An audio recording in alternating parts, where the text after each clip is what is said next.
My question is, which finishing polish gives the highest gloss level both for pre-ceramic coatings and or waxes? Oh, gosh.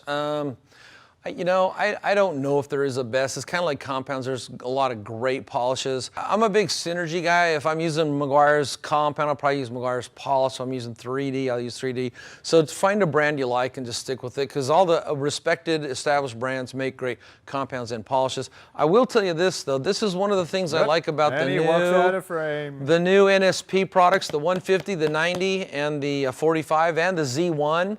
Is that after you're done using them, you can go straight to the coating. You don't have to use a panel wipe. Yep. Here's the thing with chemically stripping the paint. A lot of people call, I don't know what people call it. That's what you're doing. You're chemically stripping the paint.